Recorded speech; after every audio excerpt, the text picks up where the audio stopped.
On Christmas Eve, my father announced, "You are a burden, and you can't live with us anymore." The next day, when I started packing my things and told them I would stop paying the bills, Christmas dinner was almost over when my father put down his fork. He looked me straight in the eyes and said, "You are a burden, and you can't stay here anymore."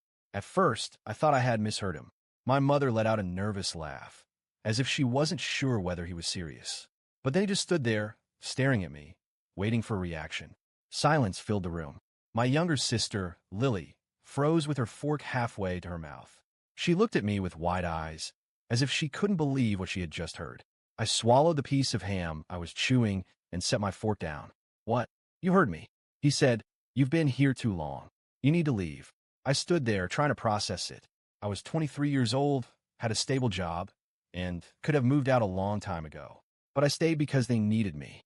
I paid for electricity, internet, groceries almost every week, things they couldn't afford because my father had been unemployed for years and my mother only worked part-time. I wasn't a burden. I was the reason the lights were still on in that house.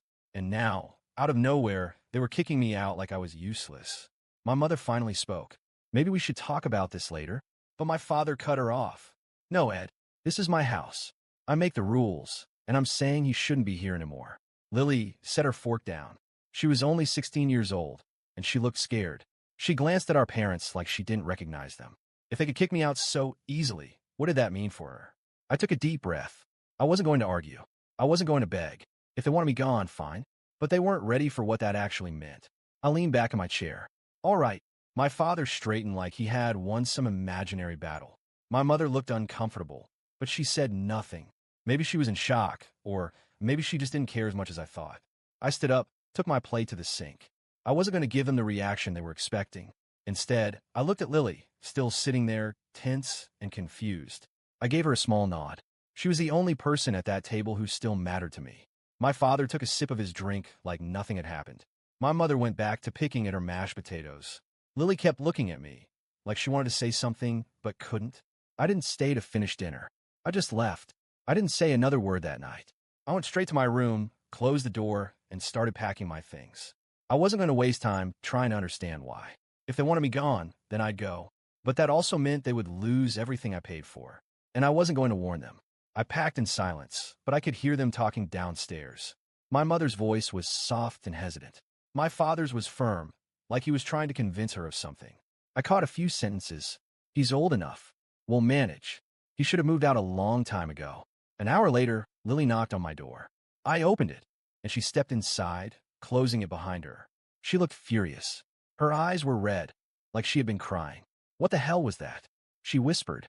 "I don't know," I said, shoving my laptop into my backpack. "But I'm leaving tomorrow." She shook her head. "This is insane. You pay for everything. They can't even buy food without you. Not my problem anymore." She bit her lip, tried to hold back tears. "Where are you going?" "I'll figure it out." The truth was, I had some money saved up, but I hadn't planned on moving out this suddenly. I'd have to find a place quickly, maybe stay with a friend for a while. But I wasn't worried. I'd be fine. They wouldn't. Lily hesitated. "I could," she stopped. I knew what she wanted to ask. She wanted to come with me, but she was still in high school. And as much as I hated leaving her behind, I couldn't take her with me. You know they'd never allow that. She looked down. "I know." I finished packing while she just stood there, like she didn't want to leave my room. "Finally," she sighed. "They're going to regret this." I smirked.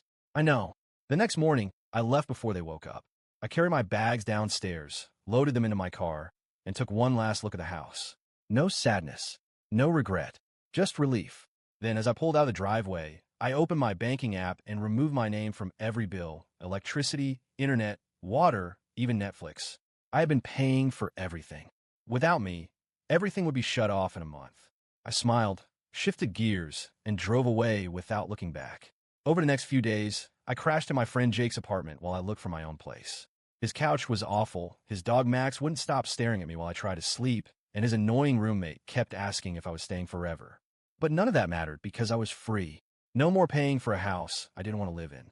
No more pretending to respect a man who had no problem kicking me out on Christmas Eve.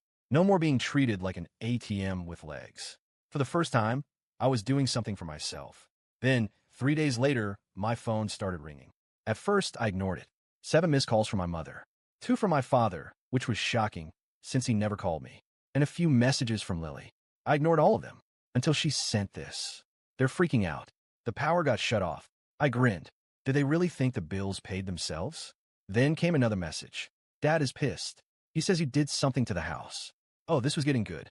In the following days, I ignored all their attempts to contact me. My mother kept calling, texting, even tried reaching out on social media. My father, on the other hand, only called those 2 times and never again. He was probably waiting for me to come crawling back. But that was never going to happen. I stayed at Jake's apartment while looking for a permanent place. He was cool about it, but his roommate was a total jerk, always asking when I was leaving, making jokes about me being homeless, and even complaining when I used the kitchen. None of that bothered me. I knew it was temporary. But while I was moving on with my life, my family seemed to be falling apart. Lily kept texting me, giving me updates on the chaos at home. First, the electricity was cut off. Then, the internet. The water took a bit longer, but when it finally stopped running, that's when my mother lost it. She's panicking, Lily wrote. She says she doesn't know how we're supposed to shower now. I couldn't help but smile. They kicked me out, thinking I was a burden. Now, they were living in darkness, without water, and couldn't even watch TV. The cherry on top came when Lily sent me another text. He lost it. He's breaking things in the living room. The image of my father, throwing a tantrum like a spoiled child because his magical bills weren't getting paid, filled me with pure satisfaction. He says he'll figure something out, but Mom is crying in the bedroom. Of course, he said that. My father was a failure, but he always pretended to have things under control. Except this time he didn't. I ignored everything and kept living my life. 2 weeks later, I finally found a place of my own. Nothing fancy, but it was mine. I used some savings and rented a small furnished apartment. It had a decent couch, a comfortable bed, and most importantly, it was far from that house. On moving day, Lily sent me a message. I need to get out of here. My chest tightened. I knew she was struggling, but I couldn't just take her with me. She was still a minor. You know I can't, I replied. She took a while to respond. I know, but I can't take this anymore. I wouldn't be able to, either. Living with him, no electricity, no water, no internet, with my father yelling and my mother whining all the time. Pure hell. But their problems weren't my problems anymore. I was free. Then, a few nights later, the inevitable happened. It was late. I had just taken a shower and was getting ready for bed when my phone rang. My mother. I rolled my eyes and declined the call. Minutes later, Lily texted me. Pick up. I sighed and finally answered. Before I could say anything, my mother's desperate voice came through the phone. Please come back home. I let out a short laugh. No, we need you. I know your father was harsh, but he didn't mean it. He meant exactly what he said, I replied coldly. You kicked me out. Now deal with it. She started sobbing over the phone. We can't do this. The house is falling apart. Sounds like your problem. She cried louder. Please. I know we were wrong, but please. I could have felt sorry for her, but I didn't. All the time I spent in that house, paying the bills, doing everything I could to help. And in the end, I was treated like garbage. Now, they wanted me back. I wasn't stupid. No, I repeated. I hung up before she could say anything else. I lay down and slept better than I had in years, without anyone treating me like a walking ATM. In the following days, the calls continued. My mother begging, my sister asking for help, and my father, well, he never tried reaching out again. And then, finally, Lily sent me one last message. He's talking about selling the house. That caught me off guard. As useless as my father was, I never thought it would come to that. Selling. I replied, yeah, he says he can't do this anymore. Mom is freaking out, but he's serious. That made me laugh. So, in the end, my father really was as weak as I thought. If he couldn't manipulate someone into paying his bills, he just gave up. I wanted to feel something for them, but all I felt was disgust. I turned off my phone and went to sleep. But deep down, I knew this story wasn't over yet. In the following days, I ignored any attempts to contact me. I blocked my mother. My father never tried calling me again, and Lily, she kept trying, but I needed some time. I had to leave all of that behind and focus on my new life. In my small apartment, things were finally starting to fall into place. I had peace, silence, and I could spend my money on myself. My salary, which used to disappear into bills that weren't even mine, now allowed me to buy things I never could before. I decided to treat myself to small luxuries, went out to eat at good restaurants, bought new clothes, even signed up for a gym membership. The sense of freedom was indescribable, but I knew it wouldn't last forever. 2 weeks later, when I had practically forgotten about all of it, I got a message from an unknown number. I need to talk to you. It's serious. It was Lily. I sighed. I knew that at some point she would try to drag me back into the drama of our parents' house. But something about that message felt different. What is it? The reply came immediately. The house is being sold. Dad is already negotiating with a buyer. I let out a short laugh. To me, it didn't matter at all. So what? He's selling everything. Even your stuff. I froze. My stuff? Yeah. Your computer, your TV, even your bed. He said that since you didn't want to come back, you don't need them anymore. I felt heat rise in my chest. A rage I hadn't felt in a long time. That bastard kicked me out, tried to make me look like a useless nobody, and now he was getting rid of my things as if I had never existed. I took a deep breath. Tell me the buyer's address. Lily took a few minutes, but eventually replied. The man was interested in the entire house and was already negotiating everything inside it. I grabbed my car keys and left without thinking twice. The drive there was short. When I arrived, I saw a middle-aged man chatting enthusiastically with my father in the driveway. I didn't think. I just got out of the car and walked straight toward them. Are you insane? I asked, my voice filled with fury. My father turned to me, surprised. But then his face quickly shifted into that same look of contempt as always. Oh, so now you show up? There's nothing here for you anymore. The buyer glanced between us, clearly uncomfortable. Is there a problem? I ignored the man and stepped closer to my father. You have no right to sell my things. He laughed. Don't I? You didn't want anything to do with this house anymore, so you don't need anything that was in it. I paid for every single one of those things. I shouted. You're not selling anything that belongs to me. If you want them back, you can buy them. That response lit a fire inside me. I could have just walked away. I could have let him sell everything and moved on with my life. But no, that man threw me out on the street after years of me paying his bills. And now he wanted to profit off what I bought with my own money? Not this time. He wasn't going to get away with it. Fine. Sell the house. My father raised an eyebrow, surprised. What? Sell it, I repeated. But when you do, you won't have anywhere to live. He laughed. I'll buy an apartment. I smiled even more. With what money? He fell silent. And then he understood. He thought he was going to take the money from the sale and start over somewhere else. But he had no idea what I had already done. Over the next few days, I used everything I knew to get revenge. I contacted the electric company and informed them that the house was being sold. Any outstanding debts had to be settled before the property could be transferred. Same with the water company. Same with property taxes. And there was a lot of unpaid debt. The bills he never paid had piled up. He was about to receive a lump sum from the sale, but now a huge portion of that money was going straight to cover those debts. That alone would have been enough to ruin him. But I went further. I remembered something important. The house wasn't just in his name. My mother also had a legal share, and she had no idea about the sale. That's when I called her. At first, she was shocked. You never call me. Just want to let you know that your husband is selling the house behind your back. The silence on the other end of the line was so heavy, I could hear her breath catch. What do you mean? I explained everything. Every detail. She was in shock.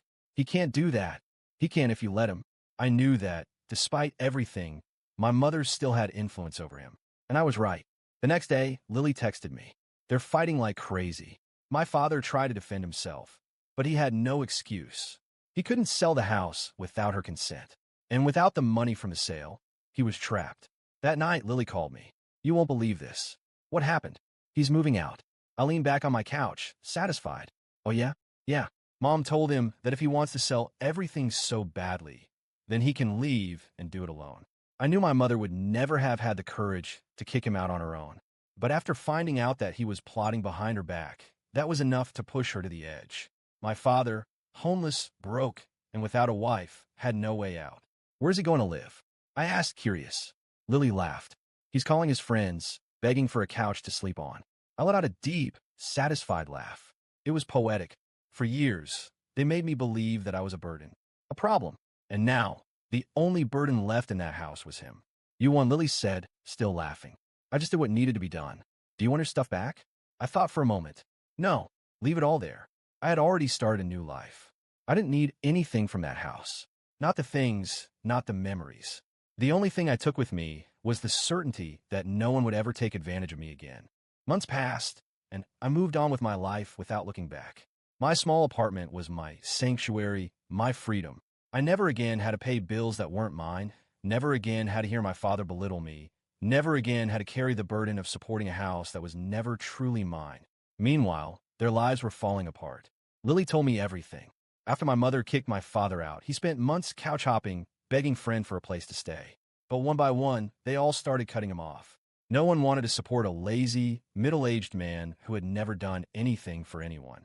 No money, no job, and no house. The very house he tried to sell behind my mother's back. He was finally getting a taste of his own medicine. The most ironic part? He tried to go back to my mother. After a month of bouncing from place to place, unable to rent an apartment because of his bad credit, unable to get a job because of his history of unpaid debts, he showed up at the house and tried to convince her that maybe they could start over.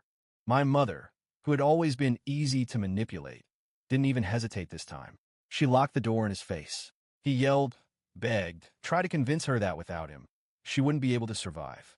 But the truth was she already had. She started working more hours, learned how to manage her finances without relying on anyone. For the first time in years, my mother realized she didn't need a useless man like him. And me?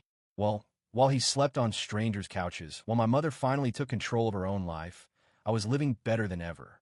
After a while, I started investing the money that used to go toward electricity, water, and food for 3 adults that weren't me. I took courses, learned to manage my own finances, and focused on growing in my career. Over time, I got a promotion at work. The same job my father mocked, saying wasn't enough to support me on my own. Ironic, considering that it was my salary that supported him for years.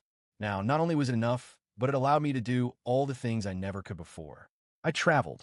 I visited places I never had the chance to see. Places I couldn't go because there was always another bill to pay. I bought a better car. Nothing extravagant, just something comfortable, something that was truly mine. And best of all, peace. I no longer had to come home to my father's complaints, my mother whining about bills, or Lily trapped in that toxic environment. Speaking of Lily, she was the only one who truly stayed by my side. We remained close, and I helped her however I could, making sure she never fell into the same trap I did. I encouraged her to study, to plan for the day she could leave home, so she would never end up in the same position I was in. And our father? Well, after my mother shut the door in his face, he had no choice but to finally face the consequences of his own life. No money, no friends willing to support him, no job. The last I heard, he was living off the pity of some distant relative, someone who had no idea what he had become and decided to give him a chance. But I know exactly how that story ends. He had always been a burden, and soon enough, they'd realize it too. The house I grew up in stayed with my mother. She worked hard to pay off the remaining debts, and eventually, she stabilized her life, without anyone draining her dry. As for me, I never went back there. There was no reason to. The boy who left that house on Christmas Eve, carrying his bags and removing his name from the bills, never looked back. And he never regretted it, because in the end, I won, and he lost everything.